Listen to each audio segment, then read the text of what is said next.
Today's lesson is going to be about related angles. First, we're going to address uh, really what this notation means. We're going to look for related angles theta that are anywhere between 0 and 360. If I was to put this in interval notation, it would look something like this.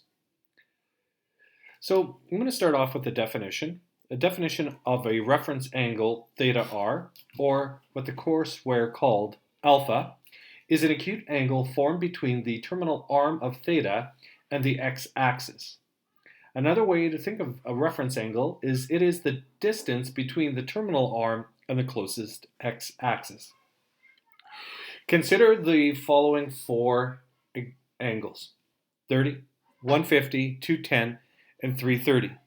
Along the axes, I've labeled the important angles that are going to be important with related angles. Here's 30 degrees as I drew it. How far is 30 degrees away from the x-axis? Well, it's 30 degrees. I have drawn 150 degrees. So 150 degrees is all the way here.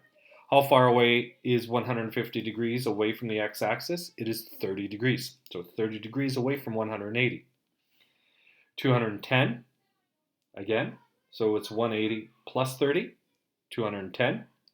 So it's 30 degrees away from the x-axis. 330, now look at the way my pen moves here. To get to 330, it is 30 degrees away from the x-axis, but it is 360 minus 30. So I find this table is going to be very interesting, and it should really provoke some thought. So in the columns, I have the four different related angles. In each row, I have the trigonometric ratio. So for example, if we look at the trigonometric ratio for sine of all four related angles, the sine value is going to be the same in absolute value. I guess it's going to be up to us to determine when is sine positive and when is sine negative. Cosine, if you notice, the values are all the same.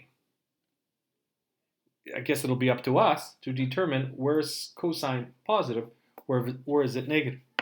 Tangent value is always the same for 30-degree family. I'm going to call it a family now because they're related. So the way that I like to think about related angles is sort of like your relatives. You may be different, as in different angles, but you share some common attributes, like you're the same distance away from the x-axis. Also, you share the same trigonometric ratios.